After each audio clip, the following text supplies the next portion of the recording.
Muy buenas tardes, amigas y amigos de Apúntalo. Bienvenidos y bienvenidas a una nueva edición de el programa producido por la Asociación Puertorriqueña de Profesores Universitarios, la APU. Mi nombre es José Raúl Rivera Caballero. Soy profesor en el Departamento de Humanidades de la Universidad de Puerto Rico en Carolina. Hoy tenemos un tema interesantísimo. Tenemos una presentación de una investigación que está en curso, así que tenemos unos hallazgos preliminares de una investigación interesantísima sobre la traducción del diario del holandés, el capitán Brouwer, y la ocupación de Valdivia de 1643. Y para hablar de este tema, tengo el inmenso placer y alegría de tener a dos muy buenos amigos desde Chile, compañeros, colegas, profesores en Chile, Aurora Sambolín y Hugo Romero. Bienvenidos a ambos. Muchas gracias, un placer estar acá en tu programa. Soy fanática. Sí, pues muchas gracias, Aurora. La tecnología nos ha traído muchos inconvenientes, pero también nos ha traído algunas alegrías y una de ellas es esta que estoy escribiendo, de poder tener esta conversación con ustedes a pesar de la gran distancia física, ¿verdad? Que nos separa en este momento. Así que quiero presentarlos brevemente, pero antes de eso quiero desearles mucha salud. Eh, Estamos viviendo, quiero, ¿verdad? Que recordar que así como en Puerto Rico estamos viviendo los estragos de esta pandemia se está viviendo en todas partes del mundo, se está viviendo en Chile y me alegra verles bien. Eh, los veo porque les recuerdo a nuestros radioescuchas que los que nos están escuchando por aquí por Radio Universidad, que este programa también está disponible por nuestro canal de YouTube, en programa Apúntalo, donde no tan solo nos pueden escuchar, también nos pueden ver. Así que nosotros nos estamos viendo mientras grabamos el programa y me alegra verlos en salud y les deseo, ¿verdad?, que se protejan bien para poder hacer este encuentro uno físico ya muy pronto. Así que hago una presentación de ustedes antes de darle la oportunidad de que conversen sobre esta investigación tan interesante para que nuestro público acá en Puerto Rico conozca un poquito más de quiénes son. ¿Verdad? Aurora, tú eres doctora en estudios de traducción, ¿verdad?, por la Universidad de Manchester. De hecho, ambos son doctores, tienen doctorados en Manchester. El tuyo de traducción, en el caso de Hugo, es en geografía humana. Eres traductora de inglés a español y gestora de proyectos de traducción. Actualmente estás trabajando, ¿verdad?, como académica en el Departamento de Lenguas y Traducción en la Universidad Católica de Temuco. Y las líneas de investigación que has ido desarrollando giran en torno a la autotraducción, los estudios postcoloniales y la perspectiva de género. Tu última publicación tiene como título Las tretas del débil, la autotraducción como subversión lingüística patriarcal en la literatura de la escritora puertorriqueña Rosario Ferré. Interesante. Hugo, nuevamente, ¿verdad? Tú eres doctor en Geografía Humana en la Universidad de Manchester. Tienes un postdoctorado en Geografía del Conflicto en el Centro de Estudios y Cohesión Social. Estás desde el 2018 como profesor asociado del Instituto de Estudios Antropológicos de la Universidad Austral de Chile. Has investigado procesos históricos de transformación social, territorial y ambiental en Chile.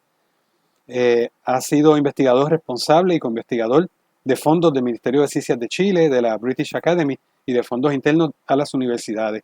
Eres autor de varios artículos en revistas científicas y capítulos de libros sobre geografía social e historia y ecología política.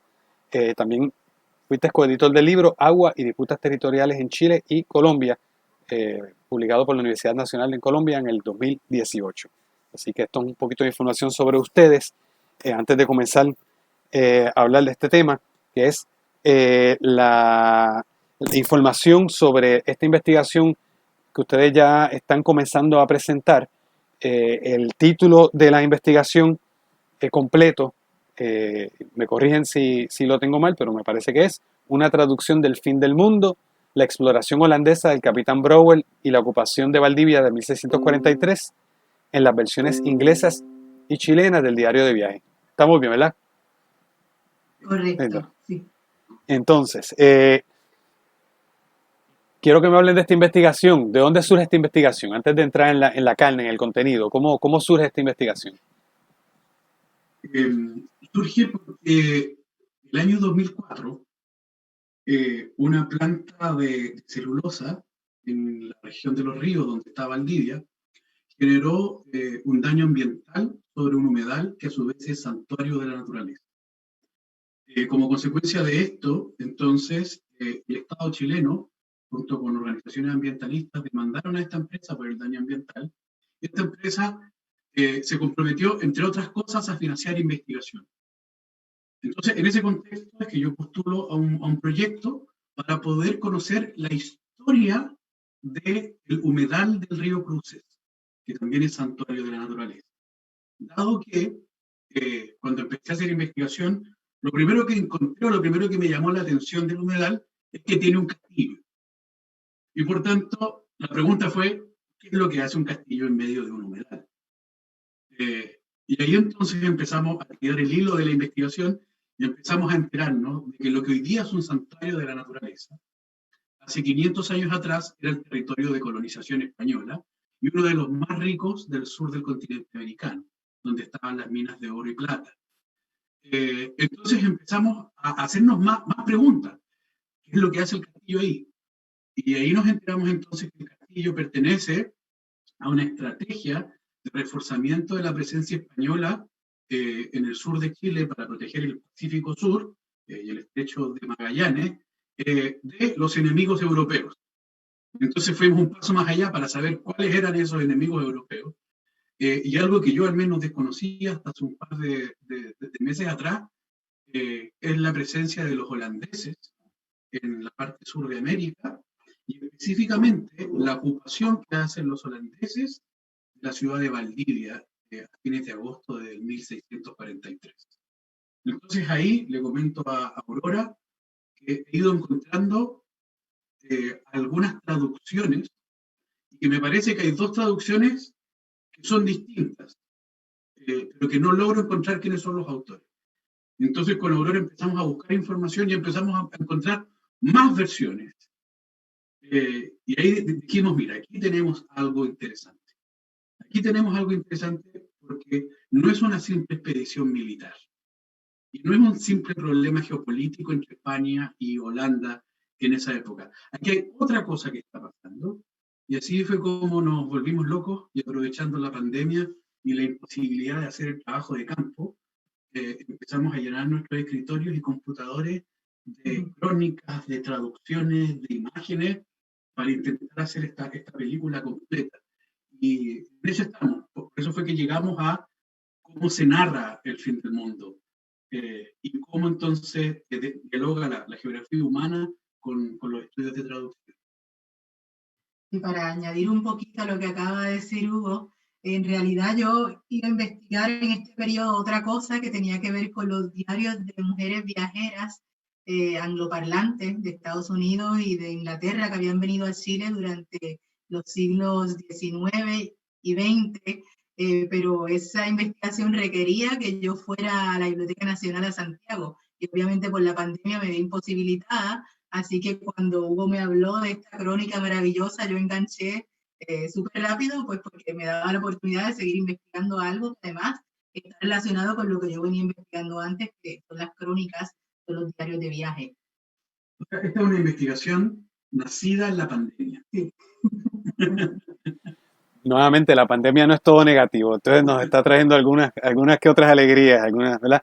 Entonces, me está extraordinario. Porque aquí esto es una investigación multidisciplinaria, lo que ustedes están planteando, ¿verdad? Que nace a partir de un interés, digamos, en este caso histórico, descubrir, ¿verdad? ¿Qué hacían los holandeses y cómo llegaron? Y te hago esa primera pregunta, Hugo, ¿por qué los holandeses llegan a Valdivia? ¿Cómo llegan? ¿Por qué llegan? Mira, eso ha sido muy interesante porque para nosotros, dentro de la tradición lingüística del español, no acostumbramos a leer otras fuentes que no sean, en el caso de la colonización chilena, las fuentes que escribieron los españoles. Hay algunos reportes de parte de los ingleses que también inician sus exploraciones por esa época. La crónica de los holandeses creo que está poco explorada porque la mayoría de las versiones no está en español. Entonces, exige el conocimiento especializado de Aurora, quien es doctora pero también exige el comprender por qué procesos estaba transitando el mundo en esa época. Y en ese sentido, ha sido muy importante comprender que los holandeses estaban en un dilatado conflicto con los Habsburgo, y por tanto estaban en un proceso que los historiadores llaman de protocapitalismo. Y se estaban desarrollando a partir de cambios institucionales a través del calvinismo y a través de un aumento en la tecnología de la navegación, se estaban expandiendo por todo el mundo. Y eso lo hacían a través de dos compañías exploradoras. La compañía exploradora del este y la compañía exploradora del oeste. ¿Ya? Ahora bien, también hemos encontrado que los holandeses se fascinaron con Chile, porque el año 1598 los mapuches, que son los indígenas que viven en el sur de Chile, que han vivido ancestralmente en el sur de Chile, tuvieron un gran alzamiento contra los españoles y lograron tomar y ocupar las 7 ciudades que los españoles tenían al sur del continente. Y forzaron a los españoles a moverse hacia la frontera del Biobío. Es decir, el vasto territorio del sur de Chile vuelve a estar en control de los indígenas. Y eso es interpretado por algunos holandeses como que los mapuches son anti-españoles y anti el dios católico, y por tanto pueden encontrar un excelente aliado en las fuerzas mapuches. Y aparecen traducciones muy tempranas de trabajos que los españoles hicieron sobre los mapuches, donde entonces los holandeses refuerzan esta idea de que son una suerte de bárbaros que resisten a los romanos. Ocupan ese símil y empiezan a movilizar una serie de ideas sobre cómo es el sur del mundo, cómo es el sur de Chile, y por supuesto empiezan a ver qué tipos de recursos los españoles encontraron en el sur. Y lo primero que aparece es el oro, abundante oro de buena calidad. Entonces, tienes una fuerza de guerreros anti-españoles, tienes oro y el estrecho de Magallanes. Y ahí entonces es donde los españoles dicen, vamos, llegó el minuto de expandirnos para controlar el tránsito entre el Pacífico y el Atlántico, y en general el Pacífico Sur. Y desde ahí atacar las posiciones españolas en el resto de Chile y el Perú. Por tanto, eso es lo que los moviliza. Y así es como realizan al menos 5 expediciones, y la más exitosa de estas es la expedición de Henry Bauer, que viene con 6 naves al sur de Chile, y ellos van a tomar Valdivia. Si es que me permiten, me gustaría compartir un poco las imágenes que tenemos.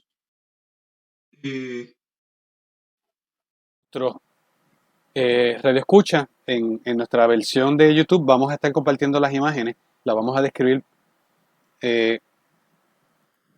aquí para ustedes, pero ya las tenemos en pantalla, así que si quieren, ¿verdad?, poder tener acceso a ellas y verlas, pueden buscar nuestro programa en Programa Apúntalo. Ajá, Hugo, por favor, continúa. Por tanto, para la gente que nos está viendo y para la gente que nos está escuchando, los españoles y los portugueses habían sido muy celosos de la cartografía que estaban produciendo.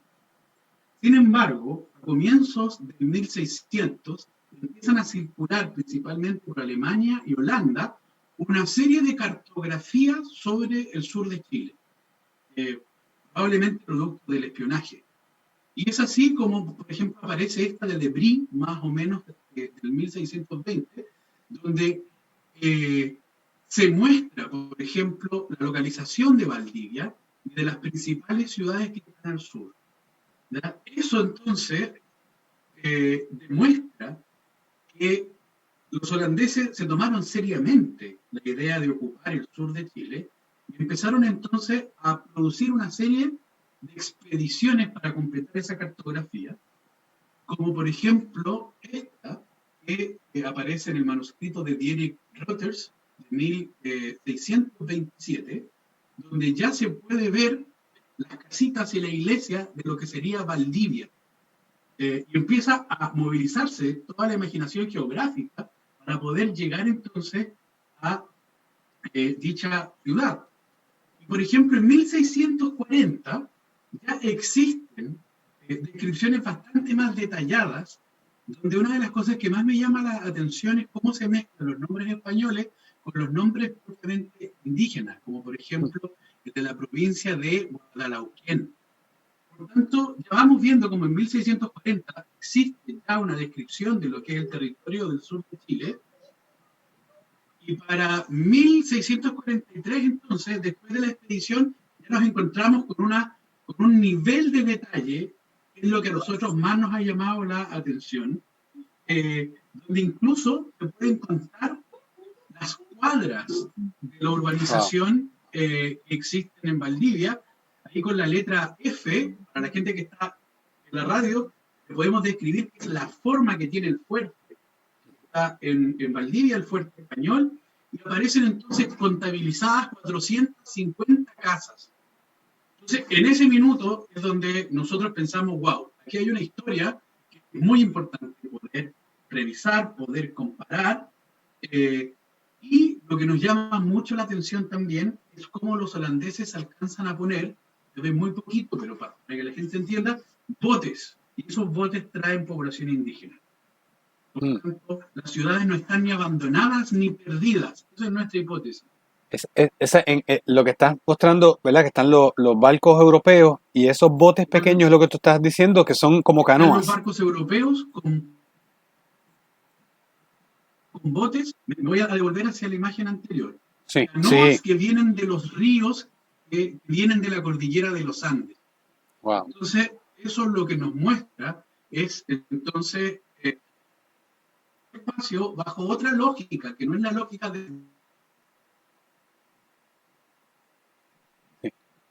Hemos visto cómo... Hugo, perdóname, te cortaste un poquito. Si puedes repetir para efectos, ¿verdad? Otra lógica, que no es la lógica de... No es la lógica de habitar los espacios que tienen los europeos. Sí. Hemos visto, en mi revisión de la forma en la cual vivían los mapuches antes de la llegada de los europeos, que ellos tenían asentamientos dispersos a lo largo de los ríos y a lo largo de los valles, que conformaban lo que se conoce como una sociedad canoera, es decir, toda su vida transcurría arriba de estas canoas. Entonces nos llama muchísimo la atención como en estas ilustraciones, con mucho detalle, porque tú puedes ver las cuadras, puedes ver los canales, puedes ver los árboles, se puede ver incluso una gran vivienda mapuche frente a la ciudad. Todo eso nos muestra que no era un espacio abandonado, sino que era un espacio por donde se circulaba, por donde se comercializaba, donde ocurrían estos encuentros entre los colonizadores y la resistencia mapuche que está ocupando el territorio. Incluso hemos visto en las crónicas y en los documentos que la negociación se lleva a cabo en lo que los mapuches antes de la llegada de los españoles consideraban que era el espacio público. Que los españoles resignificaron como la plaza de armas y que los holandeses descubren que es el lugar donde van a parlamentar, donde se va a negociar con los mapuches.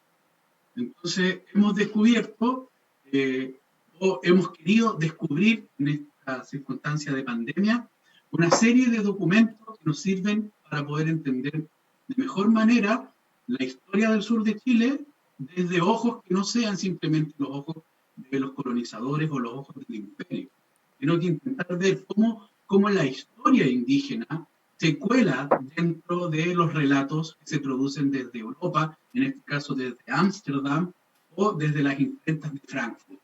Entonces, eso es lo que hemos querido poder aportar. Quiero insistir a nuestros redescuchas que, por favor, si tienen la oportunidad, entren a nuestro programa en YouTube para que puedan disfrutar de estas imágenes muy impresionantes. El detalle, como lo describe Hugo, de estos mapas, y sobre todo la selección que él ha mostrado aquí, que ha agrandado, es fascinante. Y entonces, Hugo, tú lo que estás, me corrige si mi interpretación no es correcta. Tú estás diciendo que a través de estos documentos no tan solo se está hablando y entendiendo de lo que pasa con los europeos, ¿no? Se puede interpretar, se puede rescatar elementos de la historia de los mapuches, ¿no? De los pueblos que vivían. O sea que hay un interés y es lo que presumo que aquí ya podemos hacer el puente con la investigación del discurso, ¿no? De qué es lo que estos documentos, ya sea los mapas, ya sea, ¿verdad? Las imágenes o ya sea el texto, nos dice de la percepción de los europeos de esos pueblos, ¿no? Claro. A ver, para ordenar un poco las ideas, tenemos en las manos un documento que no fue producido por los españoles. Por lo tanto, no tiene los sesgos que tendría un documento producido por quien detenta el poder en el territorio. Ya. Tenemos un documento que nos habla de una sociedad que reocupa un territorio que perdió por la colonización. Y por tanto, la visión que nos van a entregar los holandeses, que es lo que nos ha sorprendido muchísimo, es, por ejemplo, sobre costumbres, es sobre lengua, es sobre la experiencia etnográfica de estar en contacto con los mapuches, que no solamente se refleja en la crónica de la cual va a hablar Aurora, sino que también en una serie de otros documentos que hemos ido encontrando. Los holandeses hicieron una expedición científica también. Y esa expedición científica nos sirve para mostrar entonces algo que en Chile es una época oscura, que es entonces la reconquista mapuche de los territorios perdidos en la colonización. En el caso de la región donde nosotros vivimos, va a durar hasta 1883, que es cuando ahora la República de Chile ocupa los territorios que estaban en poder de los mapuches. Entonces, es un documento que nos entrega mucha información y muy valiosa para poder interpretar el periodo de la colonización de otros ojos. Y por eso hemos aventurado algo con Aurora, que es lo que queremos poder posicionar dentro de la reflexión, son los ojos transimperiales. No es un imperio solamente hablando, no son solo los españoles, ¿ya? Sino que también son los holandeses. Y lo que les vamos a compartir hoy día también son los ingleses. Entonces, de eso se trata Hugo, en específico esta parte de la investigación. Me recuerda un poco, para hacer el vínculo aquí con un poco la historiografía puertorriqueña, el intento que se ha llevado a cabo en un momento dado de rescatar los cronistas franceses del Caribe para tratar de alimentar esta visión, estas fuentes históricas, ¿no? Para reconstruir el pasado con una mirada diferente a la de solamente los españoles. Así que podemos, ¿verdad? No voy a entrar mucho en eso, pero me parece que se puede establecer un poquito un paralelismo de la importancia de estas otras miradas, ¿no? Bueno, a mí me interesa mucho la crónica en sí, pero también me interesa mucho, me interesan todas estas traducciones que hemos ido encontrando de a poco. Yo creo que ahora ya el corpus tiene como ocho traducciones a diferentes idiomas, porque como dice Hugo, queremos plantear este concepto de ojos transimperiales, haciendo la relación con lo que se narra en cada una de estas crónicas que va a ir variando, y las intenciones de estos imperios. Porque vamos a ver, con algunos ejemplos que traemos, cómo dependiendo del imperio que está detrás de la traducción de esa primera narrativa, se van modificando ciertos detalles que en realidad no son detalles. Muestran una visión algunas veces bastante radicalmente diferente de lo que había en Valdivia en esa época, de la ciudad y también de sus habitantes, en este caso los mapuche huilliche. Así que para describir brevemente el corpus. Bueno, el tiempo aquí en la radio se nos acabó. El tiempo siempre, ¿verdad? Es muy poquito para todo lo que tenemos que hablar, para seguir estas conversaciones, pero vamos a concluir nuestra conversación en el programa que sigue siendo grabado y que pues el resto de esta conversación podrán verla en nuestra plataforma de YouTube bajo programa Apúntalo, así que invito a los radioescuchas que, ¿verdad? Ahora, tan pronto termine este programa, vayan directamente a YouTube, programa Apúntalo, para que puedan ver la conclusión y se aprovechen, se suscriban si no lo han hecho al programa en YouTube, activen las notificaciones y así siempre que sale un programa nuevo, pues les va a salir la notificación automáticamente en su computadora o en su teléfono. Hugo y Aurora, muchas gracias, una alegría enorme, ¿verdad? Tenerlo en este espacio. Me despido para para la radio, pero nosotros seguimos ahora acá nuestra conversación. Así que a los radioescuchas que no nos puedan ver en YouTube, les digo que será hasta la próxima semana. Ajá, Aurora, por favor, continúa. Sí, bueno, estaba describiendo el corpus que seleccionamos porque ha sido bien interesante la cantidad de versiones en otros idiomas que hemos encontrado. Obviamente nosotros nos estamos enfocando en las versiones que están en inglés y las versiones que están en español, que son las que podemos accesar nosotros por nuestra expertise lingüístico, ¿verdad? Mencionaba que esta obra original, redactada en neerlandés, es de 3 años más tarde, al fin de la expedición de Brouwer, que terminó en 1643, así que esta primera obra va a salir en 1646. El autor es Churchill, inglés. Tiene un título larguísimo, no lo voy a leer, pero lo interesante es cómo esta traducción al inglés tiene su propia mirada imperialista que quita y añade, y estamos tratando de relacionar esas adiciones y esas omisiones con ciertos intereses del imperio que está narrando, ¿verdad? También, además de esa obra en inglés, que es la primera traducción que aparece, que es del 1704, hay otras traducciones al inglés, una de 1803, a cargo de Burney, otra, y la más reciente fue publicada en 2019 por Mawese, que es la que nosotros consideramos que es la versión, la traducción al inglés, que es más fiel al original neerlandés. ¿Por qué? Porque quien escribe es académico y la intención que hay detrás de esa traducción es hacer disponible para la academia la narración lo más fiel posible del original, ¿verdad? Entonces, en el fondo lo que estamos haciendo es comparando esta última traducción recién publicada en el 2019 con las versiones previas que aparecieron, especialmente la de Churchill. Hay otras versiones en español que están a cargo de Toribio Medina, que una toma como original el texto de Churchill en inglés. Eso también es interesante, porque no traduce directamente del neerlandés, sino que de otra traducción. Es una traducción de una traducción. Entonces hay otra versión en español, también por Toribio Medina, que esa sí que es una traducción directamente del holandés. Y también hay algunas comparaciones interesantes que se pueden hacer entre esos dos textos, que son traducciones al español. Pero en esta ocasión solamente nos vamos a enfocar en esa primera traducción de Churchill, inglés, y la otra versión más reciente del 2019, que es una traducción publicada por un académico, para ver cuáles son las diferencias. Encontramos muchas diferencias. Voy a empezar por una que tiene que ver con números, tiene que ver con la descripción de la población de Valdivia en el momento que llega la expedición de Brouwer. Dice Brouwer, y esto lo estoy viendo en la versión en inglés, la más reciente del 2019, la traducción del académico de Mawese, dice que hay 2.000 indígenas, 2,000, y que la población indígena ha diezmado porque 1/3 de los indígenas murieron a causa de una especie de peste que circulaba en esa época. Entonces, no sé si puedes presentar la diapositiva, la tienes abierta, ¿verdad? Y yo sé que, bueno, ahora ya no es para radio nada más, así que los televidentes también nos pueden ver, los que ven el video. Los youtubevidentes, exactamente. Pero me tienes que autorizar. Ah, sí.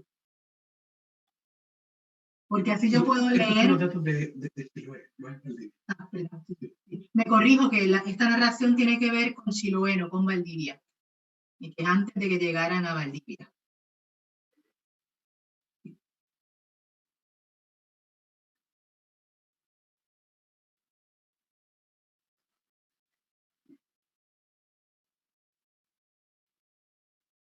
Okay. Ajá. Ahora vamos a compartir pantalla para que vean un documento Word que preparamos con los ejemplos. No sé si ya lo estás viendo. Lo estamos viendo aquí. Muy Sí. bien, entonces, esto de TM1, TM2 tiene que ver con texto meta, ¿verdad? Así que el texto meta 1, como había dicho anteriormente, es la versión en inglés de Churchill. La última versión, esa que está como un color como beige, el TM6, texto meta 6, es la versión más reciente en el inglés, publicada por Mawese, que es la que consideramos que es la más fiel. Entonces, vemos como en esta última versión hay 2.000 indígenas porque 1/3 de la población murió a causa de la peste. Y vemos como en la versión de Churchill dice que hay 200 indígenas y que 1/3 murió por esta plaga. Entonces ya eso nos dice algo, ¿verdad? En la versión de Churchill se están disminuyendo drásticamente el número de indígenas que había en esa época. Todavía no sabemos, no nos atrevemos a concluir, hacer una conclusión final de a qué se debe esto, pero podemos relacionarlo con ciertos intereses, ¿verdad? Y también aquí tienes la manera como los identifica la población también, los habitantes, ¿verdad? De inhabitants of Chiloé, the people of Chiloé, ¿verdad? Que en Chiloé no se busca, ya no hay ninguna referencia a los habitantes o de Chileans of Chiloé. Está interesante. Sí. Sobre eso también hemos encontrado que algunos textos hablan de los chilenos y otro habla de los indígenas y así vamos a ir, y otro de los araucanos. Eso es muy importante. Los traductores chilenos evitan llamar chilenos a los indígenas.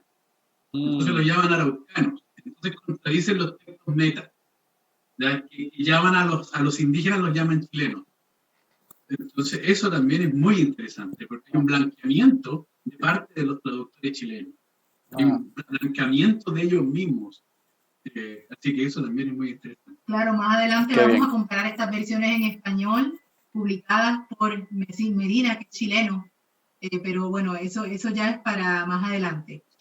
Ahora te quiero mostrar un segundo ejemplo donde se narra la presencia que había de los españoles en esa área de Valdivia, porque si bien es cierto que los indígenas ya habían expulsado a los españoles y los indígenas ya habían retomado esa área de Valdivia, lo que se narra aquí es que de vez en cuando se daban su vueltecita para ver qué extranjeros estaban rondando el área, como buenos imperialistas, ¿verdad? Entonces, si puedes bajar un poquito la pantalla para ver el ejemplo de la versión más reciente, la publicación del 2019 de Mawese. Dice, in order, as well as this year, a bark from Lima travels along the shore to pay a visit in order to... Ay, no puedo leer bien. Check.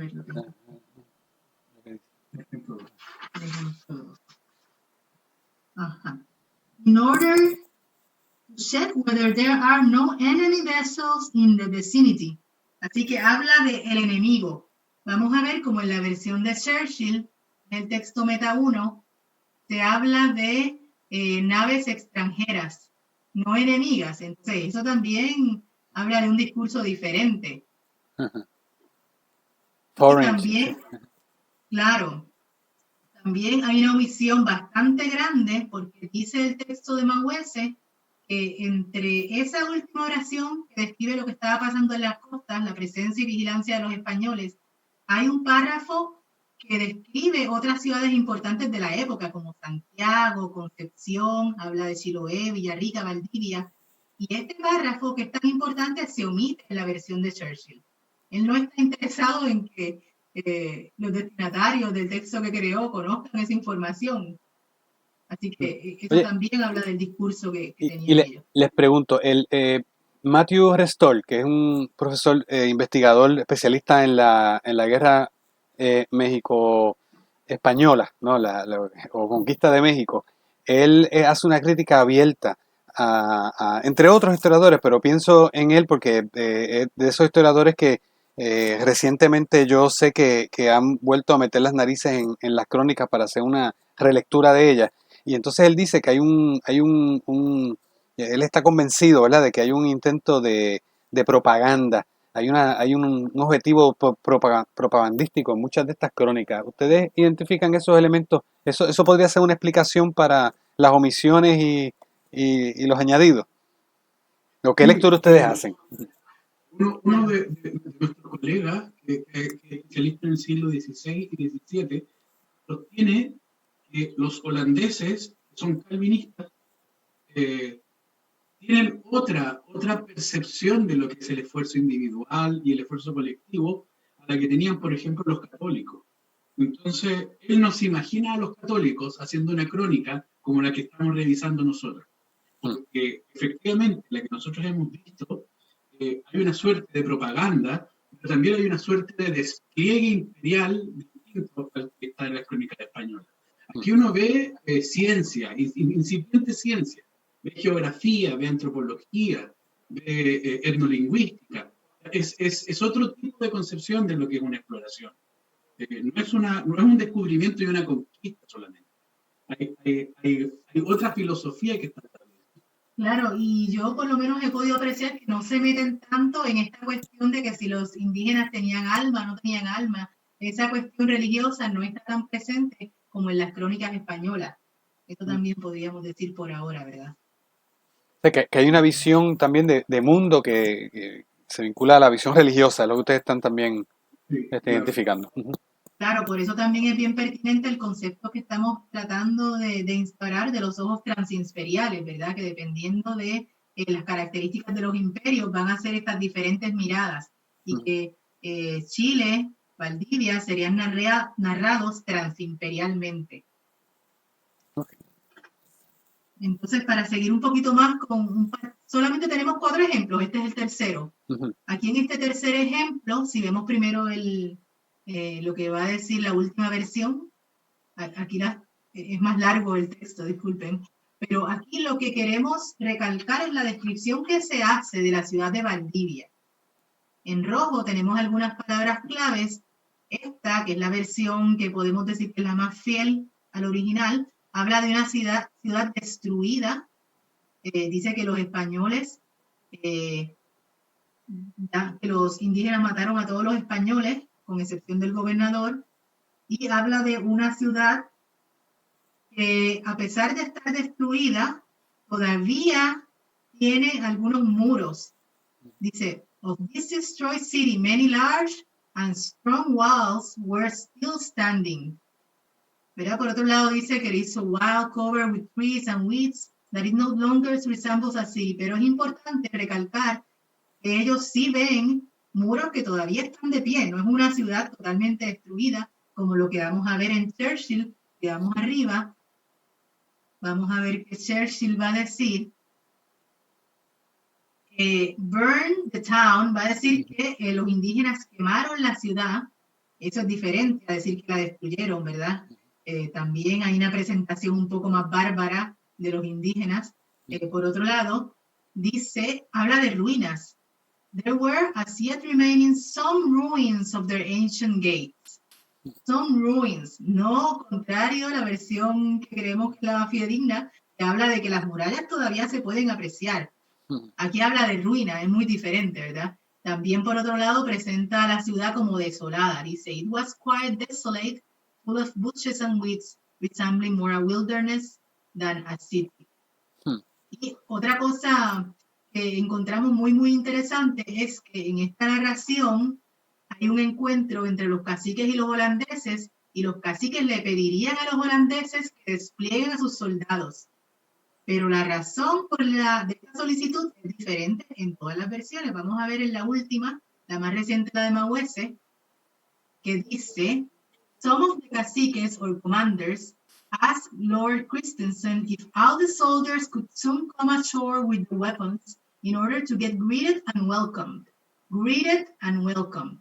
Esto habla de un ritual de los indígenas y que al parecer, según estuve conversando con Hugo, era un ritual bien instaurado, que siempre hacían eso cuando se encontraban con extranjeros, ¿verdad? Era como una manera de saludarse. Incluso. Un protocolo de parlamento. Un protocolo, eso, de parlamento.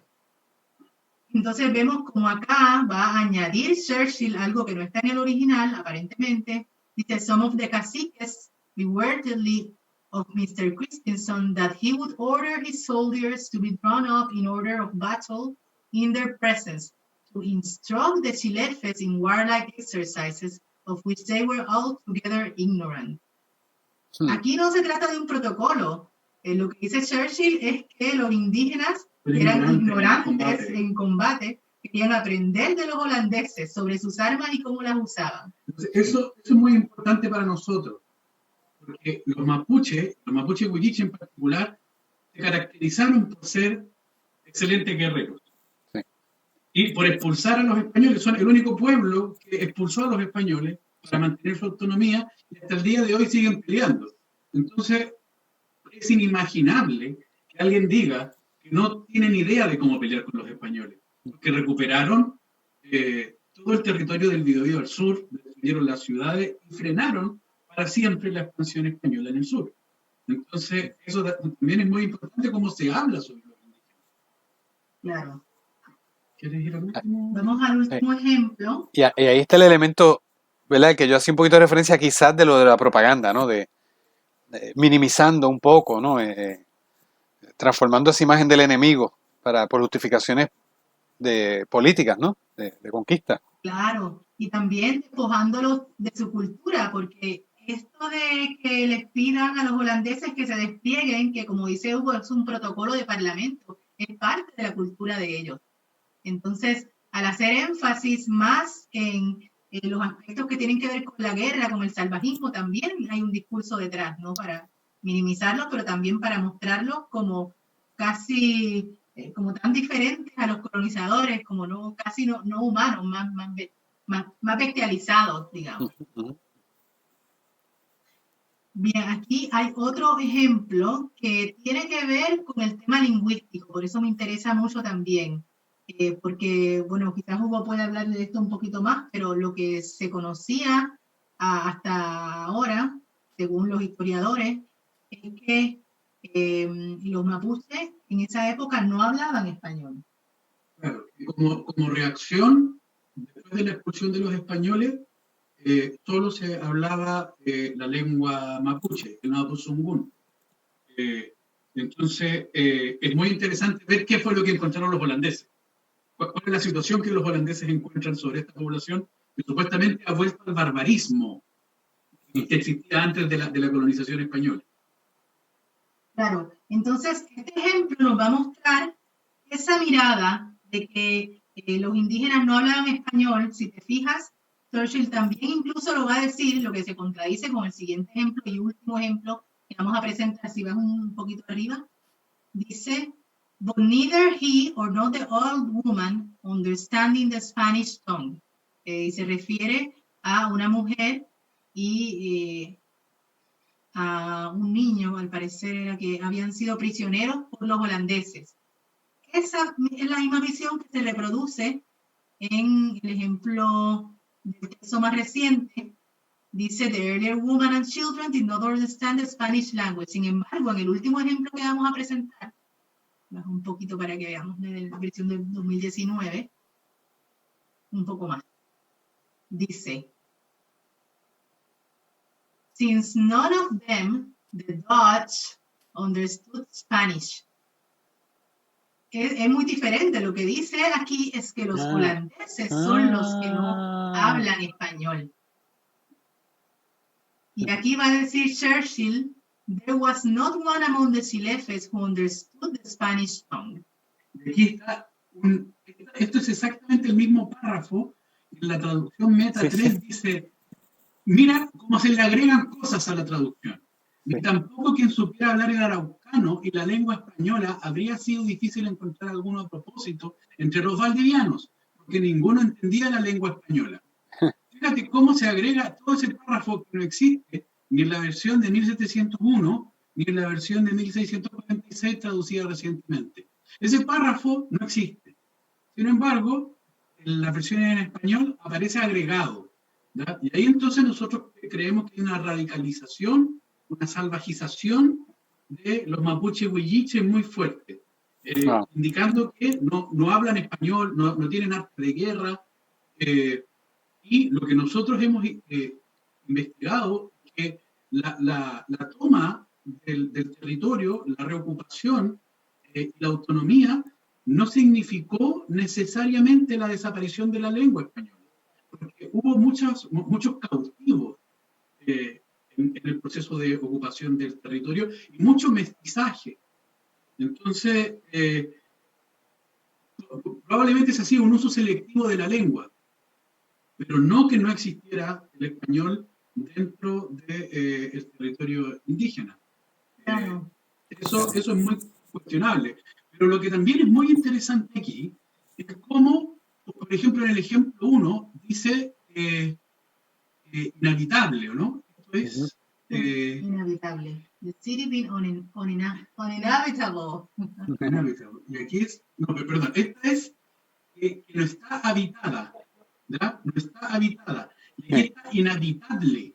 Sí, Son dos cosas absolutamente diferentes. sí. Decir que una ciudad no está habitada a decir que una ciudad está inhabitable.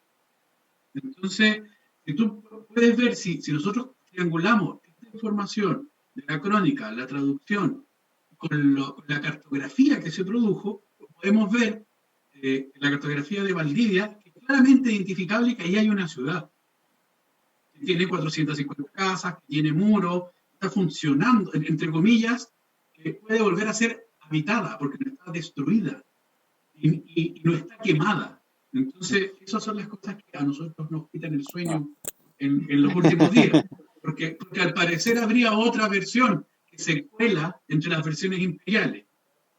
Hay una disonancia entre lo que aparece en la cartografía con lo que aparece en las crónicas y en las traducciones que se quiere hacer.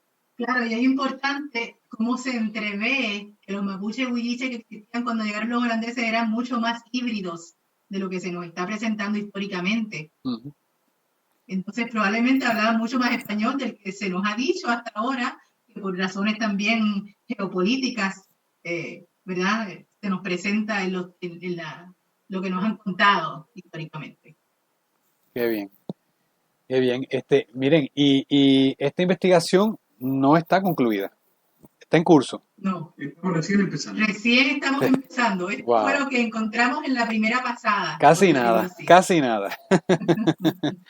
Qué bien, qué chévere. ¿Y dónde me parece que tienen unas próximas publicaciones? ¿Hay algo que puedan ustedes compartir en donde podamos nosotros estar pendientes, donde podamos mantenernos al día de cómo va avanzando los hallazgos, ¿verdad? Y su investigación para, ¿verdad? Para beneficiarnos y para que nuestro público se beneficie y pueda seguirlos ustedes? Quizás en sus redes, quizás, no sé, ¿cómo podemos enterarnos? Próximamente vamos a tener habilitado una página web y un Facebook y tal vez un Instagram del Laboratorio de Estudios Territoriales de la Universidad Austral, donde la idea es poder ir mostrando, porque queremos llegar a audiencias no académicas. Por tanto, toda la investigación va a estar expuesta constantemente para que la gente vaya conociendo esta historia del territorio donde habita. Por tanto, ya hemos ido cada uno de los investigadores, porque es un grupo grande, donde hay arqueólogos, donde hay etnohistoriadores, geógrafos humanos. Entonces, vamos a ir subiendo diferentes tipos de hallazgos y avances de la investigación por las redes. Y la semana pasada presentamos un proyecto para poder ilustrar las crónicas, tanto las españolas como las holandesas, porque creemos que es importante llevar esto a un lenguaje que sea comprendido desde los niños hasta los más adultos, y que podamos entonces tensionar aún más la comprensión que tenemos de la historia de los territorios y de los paisajes desde el punto de vista colonial. Nosotros queremos colarnos por esos espacios que quedan para poder mostrar un mundo distinto, un mundo que probablemente fue más mestizo de lo que se nos ha dicho, que por supuesto no es un mundo bárbaro, sino que es un mundo que se está construyendo y que tuvo la capacidad en su minuto de mantener la autonomía del territorio y seguir peleando hasta el día de hoy por esa autonomía. Esto es lo que más queremos, acercar a la sociedad al conocimiento del territorio desde formatos que no necesariamente sean los famosos papers. Tenemos que escribirlos igual, pero lo que nos llena el alma es difundir el conocimiento. Y eso es lo que queremos hacer por medio de las redes sociales, del formato web, pero también del formato de los podcasts, de diferentes formas de poder llegar audiencia más amplia. Perdona, Hugo, ya También estamos, si pueden ya dejar se están compartiendo la pantalla para poderlo ver mejor acá a ustedes, porque eh, dejarle para poder.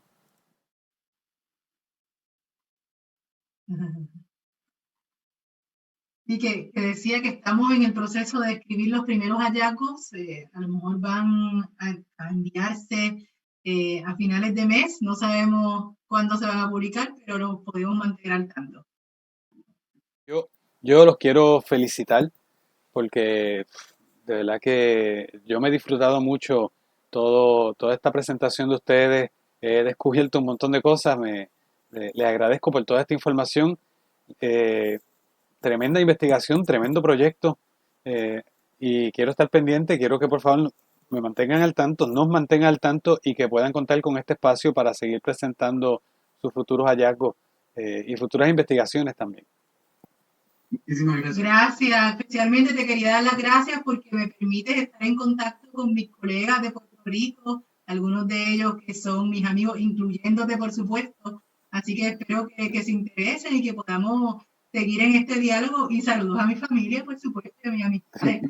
Sí, ¿verdad? Precisamos para aquellos que no te conocen que tú eres puertorriqueña, Hugo es chileno, y ya llevas ¿cuánto tiempo viviendo en Chile, Aurora? 7 años. Como 7 años, 7 años. Tú puedes llevar la cuenta mejor que yo. 7 años, ustedes se conocieron estudiando, y o sea que llevan más tiempo viajando y descubriendo, y llevas ese tiempo en Chile, que estás trabajando en Chile, pero nada, para que sepan que por lo menos en el caso mío, yo te conozco desde acá, desde Puerto Rico, de que éramos estudiantes en la universidad, y para mí es una alegría inmensa poder compartir este espacio contigo, porque, ¿verdad? Como decía, la distancia física, qué bueno que tenemos estas herramientas que nos permiten acercarnos un poquito más, así que yo espero que sea la primera de muchas otras oportunidades de encontrarnos. Así, de verdad que qué bueno verte y qué bueno verte, Hugo, también, que, ¿verdad? Y nada, yo les envío Seguro que un sí. abrazo bien cálido cibernético por aquí, virtual. Un abrazo para ti también. Gracias, un Y abrazo para para tu todos. familia. Que estén muy bien, cuídense. Gracias y hasta la próxima. Ok.